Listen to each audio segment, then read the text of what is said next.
ರಂಗಭೂಮಿ ಕಲಾವಿದ ನಟ ರಾಜು ತಾಳಿಕೋಟೆ ನಿನ್ನೆ ವಿಧಿವಶರಾಗಿದ್ದಾರೆ. ಇನ್ನು ಕೆಲವೇ ಹೊತ್ತಿನಲ್ಲಿ ರಾಜು ತಾಳಿಕೋಟೆಯವರ ಅಂತ್ಯಕ್ರಿಯೆ ನೆರವೇರಿಸಲಾಗುತ್ತೆ. ವಿಜಯಪುರದ ಚಿಕ್ಕ ಸಿಂದಗಿ ಗ್ರಾಮದಲ್ಲಿ ಅಂತ್ಯಕ್ರಿಯೆಗೆ ಈಗ ಸಕಲ ಸಿದ್ಧತೆಯನ್ನ ಮಾಡಿಕೊಳ್ಳಲಾಗಿದ್ದು, ಅವರ ತೋಟದ ಮನೆ ರಂಗಾಶ್ರಮದಲ್ಲಿ ಅಂತಿಮ ದರ್ಶನಕ್ಕೆ ಈಗಾಗಲೇ ವ್ಯವಸ್ಥೆಯನ್ನ ಮಾಡಲಾಗಿದೆ. ವಿಜಯಪುರದ ಚಿಕ್ಕ ಸಿಂದಗಿ ಗ್ರಾಮದಲ್ಲಿ ಅಂತ್ಯಕ್ರಿಯೆ ನೆರವೇರುತ್ತೆ. ತೋಟದ ಮನೆ ರಂಗಾಶ್ರಮದಲ್ಲಿ ಅಂತಿಮ ದರ್ಶನಕ್ಕೆ ವ್ಯವಸ್ಥೆ ಮಾಡಲಾಗಿದ್ದು, ಸಾವಿರಾರು ಸಂಖ್ಯೆಯಲ್ಲಿ ಜಮಾಯಿಸಿದ್ದಾರೆ ಅಭಿಮಾನಿಗಳು.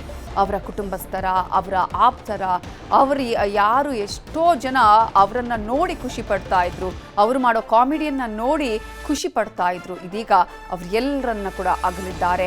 ಮುಗಿಲು ಮುಟ್ಟಿದೆ ಕುಟುಂಬಸ್ಥರ ಆಪ್ತರ ಆಕ್ರಂದನ. ಮುಸ್ಲಿಂ ಸಂಪ್ರದಾಯದಂತೆ ಅಂತ್ಯ ಸಂಸ್ಕಾರವನ್ನ ನೆರವೇರಿಸಲಾಗುತ್ತೆ. ಮಣಿಪಾಲದ ಖಾಸಗಿ ಆಸ್ಪತ್ರೆಯಲ್ಲಿ ರಾಜು ತಾಳಿಕೋಟೆ ನಿನ್ನೆ ಸಾವನ್ನಪ್ಪಿದ್ರು. ಉಡುಪಿಯಿಂದ ಧಾರವಾಡಕ್ಕೆ ಪಾರ್ಥಿವ ಶರೀರವನ್ನ ತರಲಾಗಿತ್ತು. ಧಾರವಾಡದ ರಂಗಾಯಣದ ಆವರಣದಲ್ಲಿ ಜಿಲ್ಲಾಧಿಕಾರಿಗಳು, ಜಿಲ್ಲಾ ಪಂಚಾಯತ್ ಸಿಇಒ, ನಟ ಸಂಜು ಬಸಯ್ಯ ಸೇರಿದಂತೆ ಅನೇಕರು ಅಂತಿಮ ದರ್ಶನವನ್ನ ಪಡೆದಿದ್ದಾರೆ. ಧಾರವಾಡದ ರಂಗಾಯಣ ವಿದ್ಯಾರ್ಥಿಗಳು ರಂಗಗೀತೆಯ ಮೂಲಕ ಅಂತಿಮ ವಿದಾಯವನ್ನ ಹೇಳಿದ್ದಾರೆ. ಅಲ್ಲಿಂದ ನೇರವಾಗಿ ವಿಜಯಪುರ ಜಿಲ್ಲೆಯ ಚಿಕ್ಕ ಸಿಂದಗಿಗೆ ಪಾರ್ಥಿವ ಶರೀರವನ್ನು ಕೊಂಡೊಯ್ಯಲಾಯಿತು. ಚಿಕ್ಕ ಸಿಂದಗಿಯಲ್ಲಿರೋ ರಾಜು ತಾಳಿಕೋಟೆಯವರ ತೋಟದಲ್ಲಿ ಮುಸ್ಲಿಂ ಸಂಪ್ರದಾಯದಂತೆ ಅಂತ್ಯ ಸಂಸ್ಕಾರವನ್ನು ಮಾಡಲಾಗುತ್ತೆ. ತೋಟದ ಬಳಿ ರಾಜು ತಾಳಿಕೋಟೆಯವರ ಕುಟುಂಬಸ್ಥರ ಆಕ್ರಂದನ ಮುಗಿಲು ಮುಟ್ಟಿದೆ.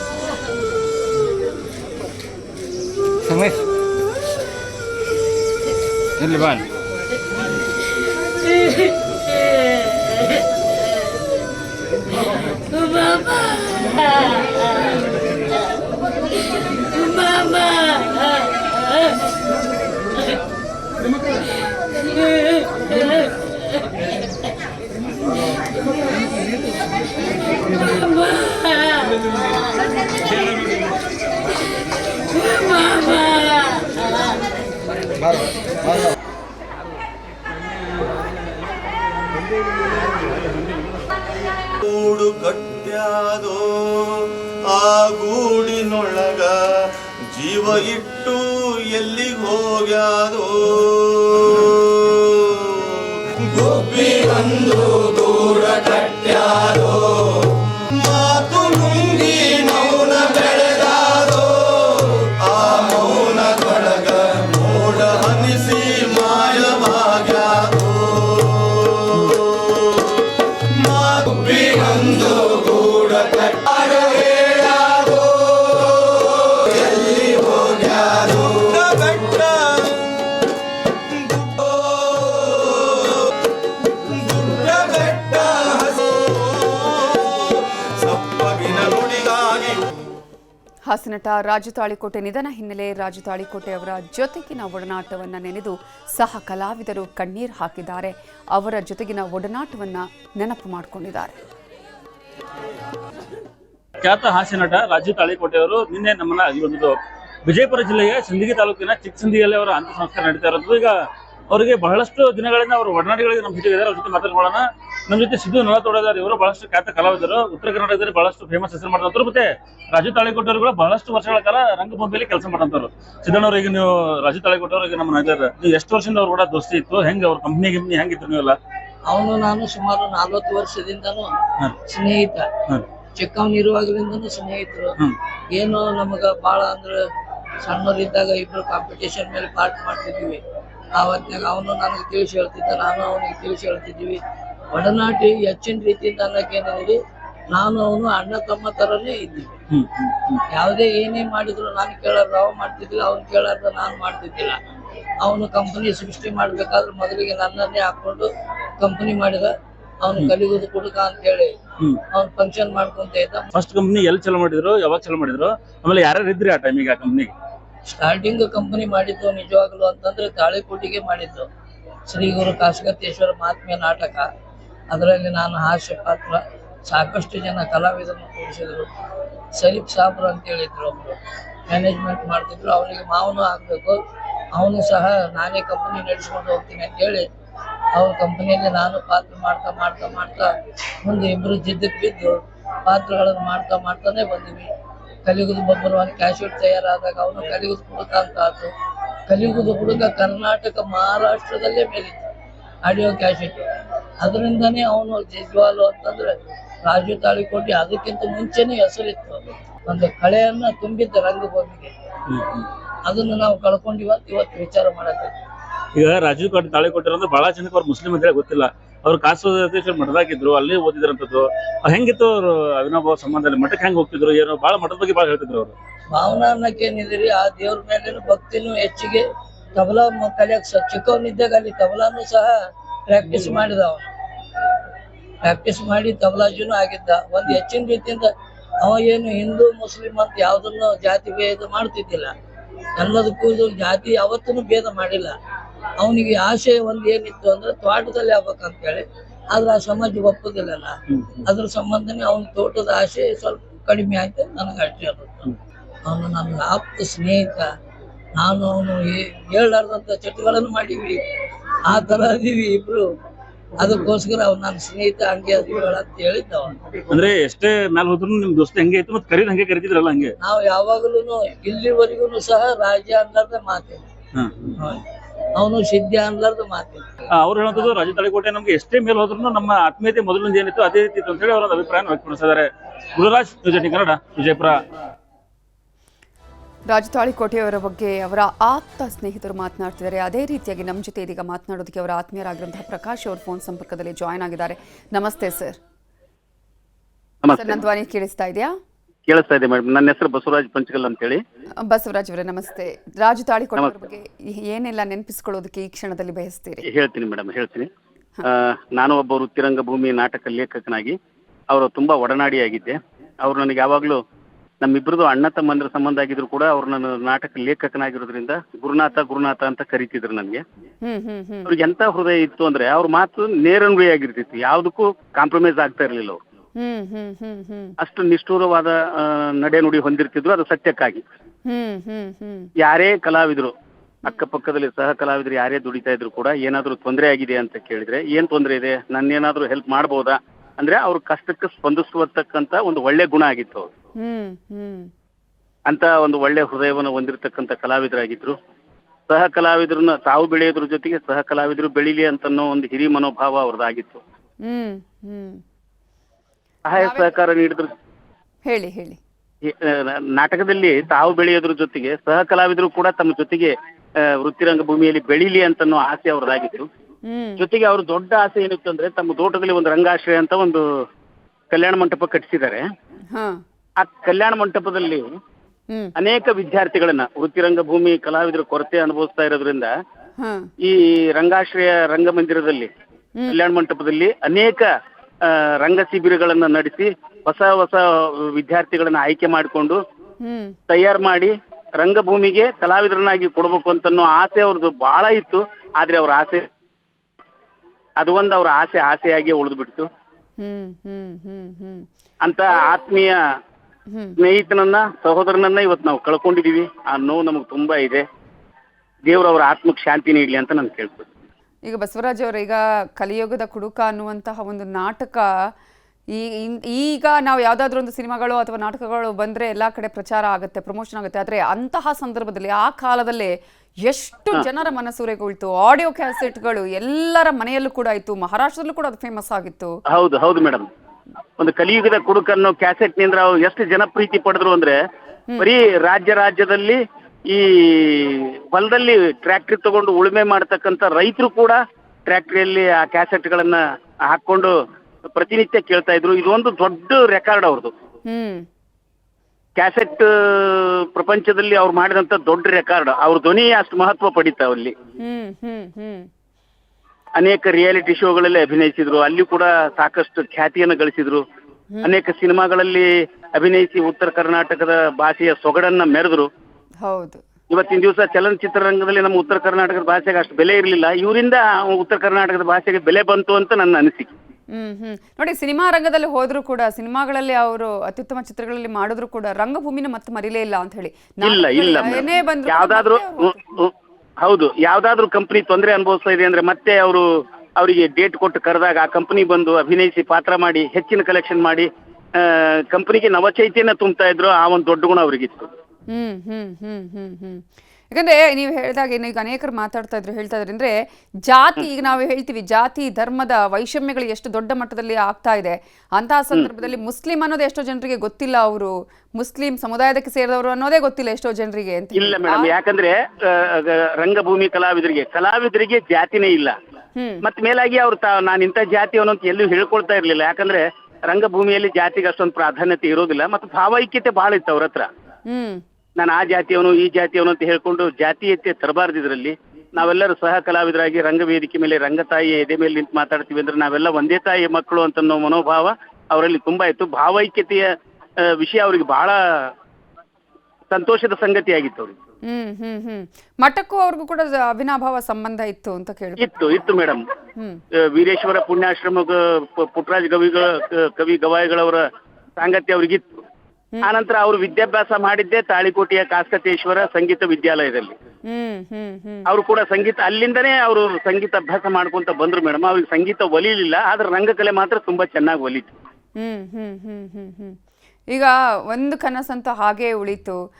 ಬಟ್ ಒಂದು ರಿಯಾಲಿಟಿ ಶೋಲ್ ಅವ್ರು ಹೇಳ್ತಾ ಇದ್ರು, ಅಂದರೆ ತನ್ನ ಮಗನ ಬಗ್ಗೆ ಮಾತಾಡ್ತಾ ಇದ್ರು. ಬಟ್ ಅದಾನಂತರ ಅದು ಕೂಡ ಸರಿ ಹೋಯ್ತು. ಆದರೆ ಎಲ್ಲೂ ಕೂಡ ಒಂದು ಬೇಸರ ಅನ್ನೋದು ಇರಲಿಲ್ಲ ಅನ್ಸುತ್ತೆ ಇತ್ತೀಚಿನ ದಿನಗಳಲ್ಲಿ. ಅವರಿಗೆ ಎಲ್ಲವೂ ಕೂಡ ಸಮಸ್ಯೆಗಳು ಪರಿಹಾರ ಆಗಿತ್ತು. ಇಲ್ಲ ಮೇಡಮ್, ಅವರಿಗೆ ಎಲ್ಲ ಸಮಸ್ಯೆಗಳ ಪರಿಹಾರ ಆಯ್ತು ಅಂತ ಸಂತೋಷ ಇರಲಿಲ್ಲ ಅವರಿಗೆ. ನಾನು ಇನ್ನೂ ಸಾಧಿಸ್ಬೇಕು, ನಾನು ಇನ್ನೂ ಮಾಡ್ತಕ್ಕಂಥ ಕೆಲಸ ಬಹಳ ಇದೆ. ಇತ್ತೀಚೆಗೆ ನಾನು ಅವರು ರಂಗಾಯಣಕ್ಕೆ ನಿರ್ದೇಶಕರಾಗಿ ಆಯ್ಕೆಗೊಂಡಾಗ ಕೆಲವು ಜನ ಅವರಿಗೆ ಮೂಗು ಮುರಿದ್ರು ಮೇಡಮ್. ಒಬ್ಬ ಹಾಸ್ಯ ಕಲಾವಿದ ಬಂದು ರಂಗಾಯಣ ನಿರ್ದೇಶಕನಾಗಿ ಏನ್ ಕೆಲಸ ನಿರ್ವಹಿಸಬಲ್ಲ ಅಂತ. ಆದ್ರೆ ಅವರಿಗೆ ಅವ್ರು ತಾವು ಮಾಡ್ತಕ್ಕಂಥ ಕಾರ್ಯವೈಖರಿಯ ಮೂಲಕ ಸರಿಯಾದ ಉತ್ತರ ಕೊಟ್ಟು ಒಬ್ಬ ಹಾಸ್ಯ ಕಲಾವಿದನು ಕೂಡ ರಂಗಾಯಣದ ನಿರ್ದೇಶಕನಾಗಿ ಸಮರ್ಥ ರೀತಿಯಲ್ಲಿ ಅಧಿಕಾರ ನಡೆಸಬಲ್ಲ, ರಂಗಾಯಣವನ್ನ ಮುನ್ನಡೆಸಬಲ್ಲ ಅಂತ ಒಂದು ವಿಷಯನ ತೋರಿಸ್ಕೊಟ್ರು. ಅಲ್ಲಿ ರಂಗಾಯಣದಾಗ ಹಲವಾರು ಕನಸುಗಳನ್ನ ಕಂಡಿದ್ರು. ನನ್ನ ಹತ್ರ ಇದೇ ರಂಗಾಶ್ರಯದ ಬಗ್ಗೆ ಹೇಳಿದಾಗ ನಾವಿಬ್ರು ಮಾತಾಡ್ತಾ ಕೂತಿರ್ಬೇಕಾದ್ರೆ, ಇಲ್ಲ ಗುರುನಾಥ, ನಾನು ಇಂಥ ಆಸೆ ಇಟ್ಕೊಂಡಿದ್ದೀನಿ, ನಿಮ್ಗೆಲ್ಲರೂ ಸಪೋರ್ಟ್ ಬೇಕು, ಮಾಡೋ ಅಲ್ಲಿ ಮಾಡಿದಾಗ ನಾವು ಬಂದು ವಿದ್ಯಾರ್ಥಿಗಳಿಗೆ ಉಚಿತವಾಗಿ ವಿದ್ಯಾರ್ಥಿಗಳಿಗೆ ತಿಂಗಳಗಟ್ಟಲೆ ನಾವು ಅಲ್ಲಿದ್ದು ಶಿಕ್ಷಣ ಕೊಟ್ಟು ಬರ್ತೀವಿ, ರಂಗಾಭಿನಯದ ಬಗ್ಗೆ ತಿಳಿಸಿ ಹೇಳಿ ಬರ್ತೀವಿ, ಕ್ಲಾಸ್ ನಡೆಸೋಣ ಅಂತೇಳಿ ನಾನು ಕೂಡ ಅವ್ರ ಜೊತೆಗೆ ಮಾತಾಡಿದ್ದೆ. ಅದು ಒಂದು ಕನಸು ಅವ್ರ ಕನಸಾಗಿ ಉಳಿತು ಮೇಡಮ್, ಅದೊಂದು ನನಸಾಗ್ಲಿಲ್ಲ. ಈ ಸಿನಿಮಾದ ಬಗ್ಗೆ ನಿನ್ನೆ ಹೋಗ್ತಾ ಇರೋದು, ಉಡುಪಿಗೆ ಹೋಗ್ತಾ ಇದ್ದ ಬಗ್ಗೆ ಹೇಳ್ಕೊಂಡಿದ್ರ ನಿಮ್ಮ ಹತ್ರ? ಏನ್ ಮೇಡಮ್? ಸಿನಿಮಾಗೆ ಶೂಟಿಂಗಿಗೆ ಅಂತ ಹೇಳಿ ಉಡುಪಿಗೆ ಹೋಗಿದ್ರ ಬಗ್ಗೆ ಹೇಳಿದ್ರ? ಇಲ್ಲ ಮೇಡಮ್, ಅಷ್ಟೊತ್ತಿಗಾಗ್ಲೇ ಅವ್ರು ಬೇರೆ ಕಂಪ್ನಿಯಲ್ಲಿ ಇದ್ರು, ನಾನು ಬೇರೆ ಕಂಪ್ನಿಯಲ್ಲಿ ಇದ್ದೆ. ಅವರ ನನ್ನ ಮೀಟ್ ಆಗಿದ್ದು ಕೊಪ್ಪಳ ಜಾತ್ರೆಯಲ್ಲಿ ಮಾತ್ರ ಮೇಡಮ್. ಕೊಪ್ಪಳ ಜಾತ್ರೆ ಆಗಿ ಈಗಾಗಲೇ ಒಂದು 5-6 ತಿಂಗಳು ಆಗ್ತಾ ಬಂತು ಮೇಡಮ್. 5-6 ತಿಂಗಳಿಂದ ಫೋನ್ ಸಂಪರ್ಕದಲ್ಲಿ ಇದ್ವಿ. ಒಂದು 20-22 ದಿವಸದಿಂದ ಅವ್ರ ಫೋನ್ ಸಂಪರ್ಕದಲ್ಲಿ ಇರಲಿಲ್ಲ ಮೇಡಮ್. ಓಕೆ. ಧನ್ಯವಾದಗಳು ಬಸವರಾಜ್ ಅವರೇ, ನ್ಯೂಸ್ 18 ಜೊತೆ ಮಾತನಾಡಿದ್ದಕ್ಕಾಗಿ. ನಮ್ಮ ಜೊತೆ ಇದೀಗ ನಟರಾಗಿರುವಂತಹ ಶೈನ್ ಶೆಟ್ಟಿ ಫೋನ್ ಸಂಪರ್ಕದಲ್ಲಿ ಜಾಯ್ನ್ ಆಗಿದ್ದಾರೆ. ಶೈನ್ ಶೆಟ್ಟಿ, ನಮಸ್ತೆ. ನಮಸ್ತೆ ಮೇಡಮ್. ನಿನ್ನೆ ಉಡುಪಿಯಲ್ಲಿದ್ದಂತಹ ಸಂದರ್ಭದಲ್ಲಿ ವಿಚಾರ ಆಗಿರೋದು, ಮೊದಲನೇದಾಗಿ ಅವರನ್ನು ಯಾವ ರೀತಿಯಾಗಿ ನೀವು ನೆನೆಸ್ಕೊಳ್ಳೋದಕ್ಕೆ ಬಯಸ್ತೀರಿ ಶೈನ್ ಶೆಟ್ಟಿ? ಕಳೆದ 3 ದಿವಸಗಳು ಏನು ಅವ್ರ ಜೊತೆ ಕಳೆದ್ನೋ, ಅಂದ್ರೆ ನನ್ನ golden period of my life ಅಂತ ಅನ್ಕೊಳ್ತೀನಿ. ಯಾಕಂತ ಹೇಳಿದ್ರೆ ಅವ್ರ ಜೊತೆ ಕೆಲಸ ಮಾಡ್ಬೇಕು ಅನ್ನೋ ಆಸೆ ನನ್ ಬಿಗ್ ಬಾಸ್ ಟೈಮ್ ಇಂದನೂ ಇತ್ತು. ಹಾಗೆ ನೋಡೋದಕ್ಕೆ ಹೋದ್ರೆ ಎಕ್ಸಾಕ್ಟ್ಲಿ ಒಂದು 6 ವರ್ಷಗಳ ಕಾಲ, ಎಕ್ಸಾಕ್ಟ್ಲಿ 6 ವರ್ಷದ ಹಿಂದೆ ನಾವು ಭೇಟಿ ಮಾಡಿದ್ವಿ. ಅಂದ್ರೆ ಅಕ್ಟೋಬರ್ 12, 2019 ನಾವು ಭೇಟಿ ಮಾಡಿದ್ದು. ಇದು ಅಕ್ಟೋಬರ್ 12, 2025 ನಾವು ಅವ್ರನ್ನ ಕಳ್ಕೊತೀವಿ. ಯಾಕಂದ್ರೆ ಬಿಗ್ ಬಾಸ್ ಶುರುವಾಗಿದ್ದ ದಿವಸ ಅದು. ಅದೇ ಮೊದಲನೇ ಬಾರಿ ಅವ್ರನ್ನ ಭೇಟಿ ಮಾಡಿದ್ ನಾನು. ಅದೇ ಅಂದ್ರೆ ಕೊನೆಯದಾಗಿ ಅವ್ರು ಮಾತಾಡಿದ್ದು ಕೂಡ ನಮ್ ಗಾಡಿಯಲ್ಲಿ ನಾನು ಹೋಗ್ತಿರ್ಬೇಕಾದ್ರೇನೆ ಅವ್ರು ಅದೇ ಲಾಸ್ಟ್ ಮಾತಾಡಿದ್ದು ಕೂಡ ಹಾಸ್ಪಿಟ್ಲ್ ಕರ್ಕೊಂಡು ಹೋಗ್ಬೇಕಾದ್ರೆ. ಅದೇ ಇದು ಎವ್ರಿ ಸಿಂಗಲ್ ಮೂಮೆಂಟ್ ಯಾವತ್ತೂ ಮರೆಯೋದಕ್ಕೆ ಸಾಧ್ಯ ಇಲ್ಲ ಅವ್ರ ಜೊತೆ. ಓಕೆ. ಆ ನಂತರ ಈಗ ಬಿಗ್ ಬಾಸ್ ಅಲ್ಲಿ ಇದ್ದಾಗ ನೀವಿಬ್ರು ಯಾವ ರೀತಿಯಾಗಿದ್ರಿ, ಎಷ್ಟು ಖುಷಿಯಾಗಿದ್ರಿ, ಎಷ್ಟು ಏನೇನು ಅಲ್ಲಿನ ಶೋಗಳಾಗಿರ್ಬೋದು, ಅಥವಾ ಅಂದರೆ ಅಲ್ಲಿನ ಯಾವುದೇ ಒಂದು ಟಾಸ್ಕ್ ಕೊಟ್ಟಾಗಲೂ ಇದ್ದಂತಹ ರೀತಿಯನ್ನು ನಾವು ನೋಡಿದ್ವಿ. ಆ ನಂತರ ನೀವು ಯಾವ ರೀತಿಯಾಗಿ ಕಾಂಟ್ಯಾಕ್ಟಲ್ಲೇ ಇದ್ರ ಇಬ್ರು, ಹೇಗೆ ಅಂತ ಹೇಳಿ? ಅಂದ್ರೆ ನಾನು ಯೂಶುವಲಿ ನಾನು ಅಟ್ಲೀಸ್ಟ್ ಒಂದು 3 ಮಂತ್ಸ್ ಒಂದ್ಸಲ ಈ ನನ್ನ ಸೀಸನ್ ಅಲ್ಲಿ ಇದ್ದಂತ ಕಂಟೆಸ್ಟೆಂಟ್ಸ್ ಗಳಿಗೆ ಕಾಲ್ ಮಾಡ್ತಿರ್ತೀನಿ, ಟಚ್ ಅಲ್ಲಿರೋ ಪ್ರಯತ್ನ ಮಾಡ್ತಾನೆ ಇರ್ತೀನಿ. ರಾಜು ಸರ್ಗೂ ಕೂಡ ಬಹಳಷ್ಟು ಬಾರಿ ಕಾಲ್ ಮಾಡಿದ್ದೆ. ಅಂಡ್ ಅದೇ ಇದೊಂದು 6 ತಿಂಗಳ ಹಿಂದೆ ಅವ್ರಿಗೆ ಕಾಲ್ ಮಾಡಿ, ಏನ್ ಸರ್ ಸಿನಿಮಾಗಳೇ ಮಾಡ್ತಿಲ್ಲ ಏನ್ ನೀವು ಅಂತ ಕೇಳಿದೆ ನಾನು. ನೀನ್ ಮಾಡಪ್ಪ ಅವಾಗ ಮಾಡ್ತೀನಿ ಅಂತ, ಅದಕ್ಕೆ ಫೋನ್ ಮಾಡಿರೋದು ಸರ್ ಇವಾಗ ಅಂತ ಹೇಳಿ. ಹಾಗಾಗಿ ಈ ಸಿನಿಮಾ ಮಾಡುವಂತ ನಿರ್ಧಾರ ಆಗಿದ್ದು ಅವ್ರ ಜೊತೆ. ಸೊ ಹೀಗೆ ಅವ್ರು ಯಾವ ಸಿನಿಮಾ ಅವ್ರ ಮನೇಲಿ ಮಗಳಿಗೂ ಹೇಳಿದಂತೆ, ಏನಕ್ಕೆ ಸಿನಿಮಾ ಇಲ್ಲ, ನಾನು ಯಾವ ಸಿನಿಮಾನು ಮಾಡಕ್ಕೆ ಈಗ ಅಷ್ಟು ಇಂಟ್ರೆಸ್ಟ್ ಇಲ್ಲ ನಂದು. ಅಂಡ್ ಈಗ ಅವರು ರಂಗಾಯಣದ ಡೈರೆಕ್ಟರ್ ಕೂಡ ಆಗಿರೋದ್ರಿಂದ ಬಹಳಷ್ಟು ಸಮಯ ಅವರು ರಂಗಭೂಮಿ ಮೇಲೆನೆ, ಅಂದ್ರೆ ಅದು ಒಂದು ಸ್ಪೆಷಾಲಿಟಿ ಆಫ್ ರಂಗಭೂಮಿ ಕಲಾವಿದ್ರು. ಅವರು ಫ್ಯಾಮಿಲಿಗಿಂತಾನು ಜಾಸ್ತಿ ಹಚ್ಕೊಂಡಿರೋದು ಅವರು ರಂಗಮಂಚನ, ರಂಗಭೂಮಿನ. ಸೊ ಅದಕ್ಕೆ ನಾನು ಇವತ್ತು ನಿನ್ನೆ ಊರಿಂದ ಹೊರಟಾಗ್ಲೂ ಕೂಡ ಆ ರಂಗಭೂಮಿಯಲ್ಲಿ ಏನ್ ಇಡ್ಬೇಕು ಅಂತ ಅನ್ಕೊಂಡಿದ್ದಾರೆ ರಂಗಾಯಣದಲ್ಲಿ, ಅದಕ್ಕೋಸ್ಕರ ನಾನು ಬರ್ಲೇಬೇಕು, ಅದನ್ನ ವಿಟ್ನೆಸ್ ಮಾಡ್ಲೇಬೇಕು ಅಂತಾನು ಧಾರವಾಡ ತನಕ ಬಂದಿದ್ದು. ಅವರು ಅಂದ್ರೆ ಏನಾದ್ರು ಮೊನ್ನೆ ಸ್ವಲ್ಪ ಅನ್ಈಸಿನೆಸ್ ಇತ್ತು ಹಂಗೆ ಏನಾದ್ರು ಹೇಳ್ತಾ ಇದ್ರ ಶೂಟಿಂಗ್ ಇರೋ ಟೈಮಲ್ಲಿ? ಆ ಟೈಮಲ್ಲಿ ಏನು ಅಂತ ಪ್ರಸ್ತಾಪ ಮಾಡಿಲ್ಲ ಅವರು. ಬಟ್ ಅದೇ ರಾತ್ರಿ 11 ಗಂಟೆಗೆ ನಮ್ಮ ಪ್ರೊಡಕ್ಷನ್ ಮ್ಯಾನೇಜರ್ಗೆ ಕಾಲ್ ಹೋಯ್ತು, ಈ ತರ ಅವ್ರಿಗೆ ಉಸಿರಾಟಕ್ಕೆ ಸಮಸ್ಯೆ ಆಗ್ತಾ ಇದೆ ಅಂತ. ಯಾಕಂದ್ರೆ 9 ಗಂಟೆಗೆ ನಮ್ಮನ್ನ ಒಂದ್ಸಲ ಬಂದು ಭೇಟಿ ಮಾಡಿದ್ದಾರೆ. ಅದಾದ್ಮೇಲೆ ಮತ್ತೆ 11 ಗಂಟೆ, ಅದೇ 11:59 ಕಾಲ್ ಮಾಡಿದ್ದಾರೆ. ನಾನು 12 ಗಂಟೆಗೆ ಇಮಿಡಿಯೇಟ್, ಯಾಕಂದ್ರೆ ನಾನು ಅವ್ರ ರೂಮ್ ಹಿಂದೆನೆ ಇರೋದು, ಹಾಗಾಗಿ ಇಮಿಡಿಯೇಟ್ ಆಗಿ ನಮ್ ಕಾರಲ್ಲೇ ಅವ್ರನ್ನ ನಾನೇ ಕರ್ಕೊಂಡು ಹೋಗಿದ್ದು. ಈ ರಂಗಾಶ್ರಮ ಅನ್ನೋದನ್ನ ಮಾಡಬೇಕು ಅನ್ನುವಂಥ ಒಂದು ಕನಸಿತ್ತು ಅವರಿಗೆ, ಅಲ್ಲಿ ವಿದ್ಯಾರ್ಥಿಗಳನ್ನ ರಂಗಭೂಮಿಗೆ ಅವ್ರ ಮಕ್ಕಳನ್ನ ಕಳುಹಿಸ್ಬೇಕು ಅಂತ ಹೇಳಿ. ಅದ್ರ ಬಗ್ಗೆ ಏನಾದ್ರು ಮೊನ್ನೆ ಮಾತುಕತೆ ಆಯ್ತಾ, ಮಾತಾಡಿದ್ರೆ ಏನಾದ್ರು ಅದ್ರ ಬಗ್ಗೆ ಹೇಳ್ಕೊಂಡ್ರ? ಇಲ್ಲ, ಅದ್ರ ಬಗ್ಗೆ ಏನು ಮಾತುಕತೆ ಪ್ರಸ್ತಾಪ ಏನು ಆಗಿಲ್ಲ. ಯಾಕಂದ್ರೆ 3 days ಅಂದ್ರೆ ಫಸ್ಟ್ ಡೇ ಅವ್ರ ಫ್ರೆಂಡ್ಸ್ ಎಲ್ಲ ಬಂದಿದ್ರು, ಸೊ ಅವ್ರ ಜೊತೆನೂ ಬಿಸಿ ಇದ್ರು, ಅಂಡ್ ಶೂಟಿಂಗು ಮಾಡ್ತಾ ಇದ್ರು. ಸೆಕೆಂಡ್ ಅಂಡ್ ಥರ್ಡ್ ಡೇನೆ ಸ್ವಲ್ಪ ನಮಗೂ ಅವ್ರಿಗೂ ಕಾಲ ಕಳೆಯೋದಕ್ಕೆ ಅವಕಾಶ ಸಿಕ್ಕಿದ್ದು. ಎಷ್ಟು ದಿನ ಇತ್ತು ಅನಂತರ ಶೂಟಿಂಗ್ ಅವ್ರದ್ದು? 3 ದಿವಸನೇ ಇದ್ದಿದ್ದು ಶೂಟಿಂಗ್. ನಮ್ ಫಸ್ಟ್ ಈ ಶೂಟ್ ಶುರುವಾಗಿನೇ 3 ದಿವಸ ಆಗಿರೋದು. ಅವ್ರ ಶೂಟಿಂಗ್ ಕೂಡ ಮೊದಲನೇ ದಿವಸದಿಂದಾನೇ ಇತ್ತು. ಸೊ ಹಾಗಾಗಿ 3 ದಿವಸ ಶೂಟ್ ಮಾಡಿದ್ದಾರೆ ಅವರು. ಈಗ ಎಲ್ಲರೂ ಅವ್ರ ಬಗ್ಗೆ ಹೇಳೋದಂದ್ರೆ ಮುಸ್ಲಿಂ ಅನ್ನುವಂಥದ್ದು ಕೂಡ ಗೊತ್ತಿರ್ತಿರ್ಲಿಲ್ಲ ಎಷ್ಟೋ ಜನರಿಗೆ. ಅವರ ಹೆಸರಾಗಿರ್ಬೋದು, ಅವ್ರು ಇದ್ದಿದ್ದೇ ಕಲಾವಿದರಾಗಿ, ಕಲಾವಿದರಿಗೆ ಜಾತಿ ಧರ್ಮ ಯಾವುದೂ ಇಲ್ಲ ಅನ್ನೋದನ್ನ ತೋರಿಸ್ಕೊಟ್ಟವ್ರು ಅವರು ಅಂತ ಹೇಳಿ. ಖಂಡಿತ ಇಲ್ಲ.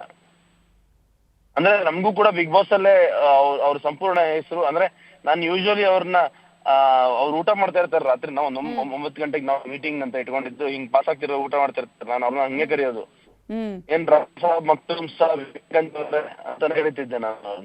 ಅದು ಯಾಕಂದ್ರೆ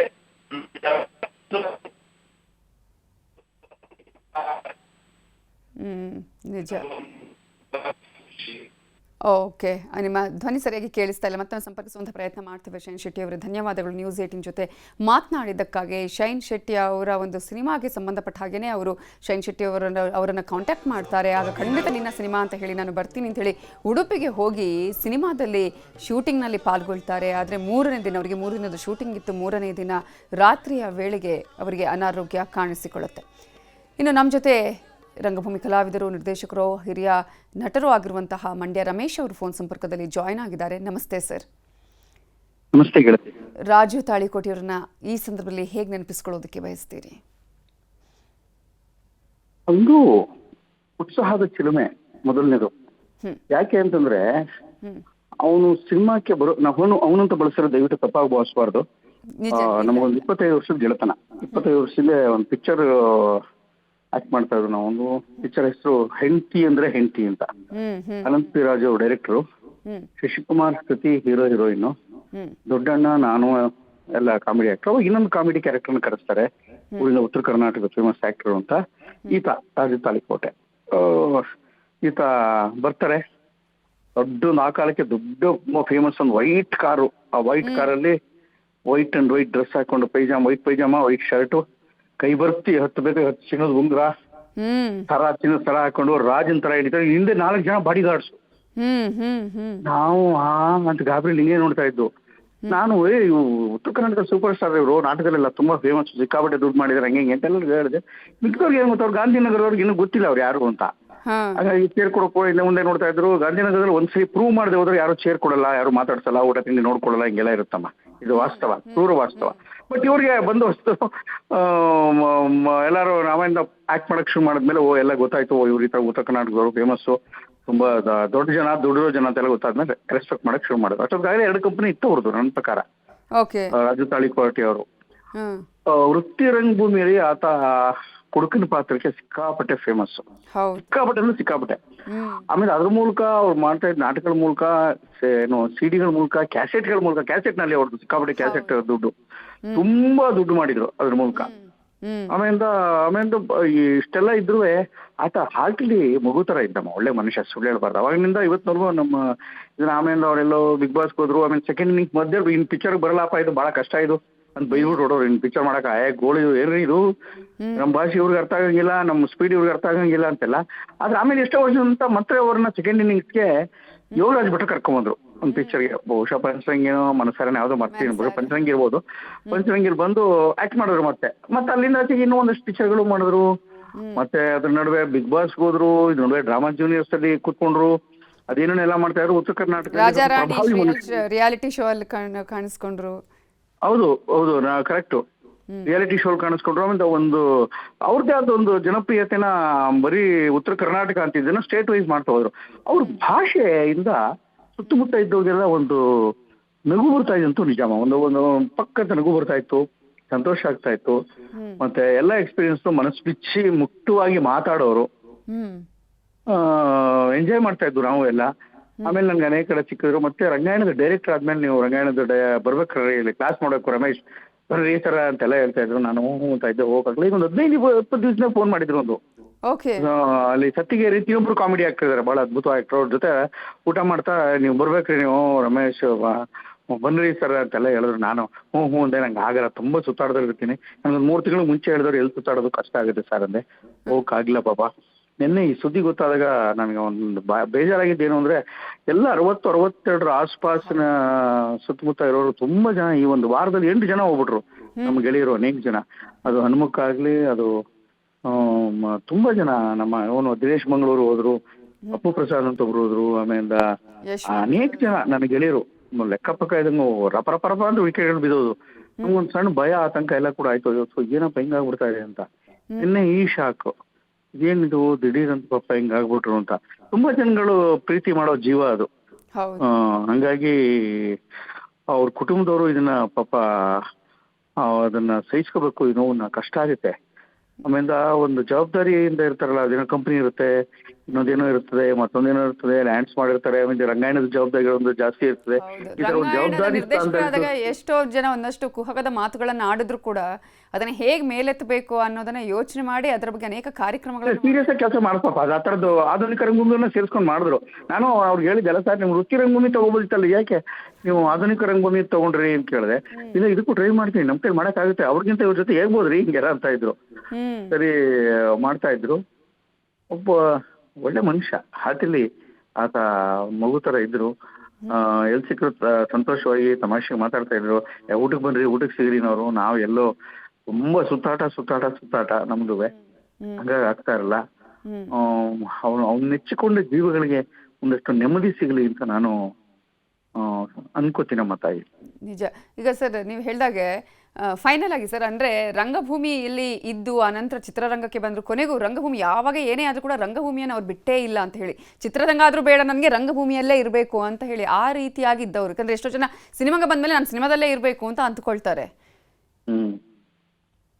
ಇಲ್ಲ, ಇವ್ರು ಆ ಥರ ಏನಿರಲಿಲ್ಲ. ಆ ಥರ ನಾವು ವಾಪಸ್ಸು ಅವ್ರಿಗೆ ಗೊತ್ತಿತ್ತು, ಅವ್ರಿಗೆ ಗಟ್ಟಿ ಕ್ಷೇತ್ರ, ಅವ್ರಿಗೆ ದುಡ್ಡು ಕೊಡೋದು, ಅವ್ರಿಗೆ ಮರ್ಯಾದೆ ಕೊಡೋದು, ಸಂತೋಷ ಕೊಡೋದು ರಂಗಭೂಮಿ ಅಂತ ಅವ್ರಿಗೆ ಚೆನ್ನಾಗಿ ಗೊತ್ತಿತ್ತು.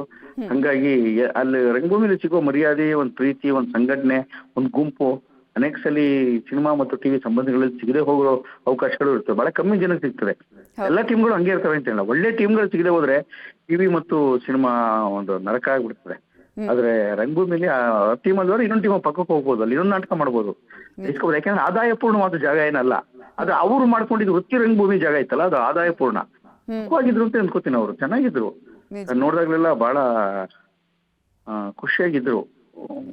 ಅದೊಂದು ಬೇಜಾರಾಯ್ತು. ಅಯ್ಯೋ, ಒಂಚೂರು ಇನ್ನೊಂದಷ್ಟು ದಿನ ನಮ್ಗಳ ಜೊತೆ ಎಲ್ಲ ಇರ್ಬೋದಿತ್ತು, ನಗುತ್ತಾ ಮಾತಾಡುತ್ತಾ.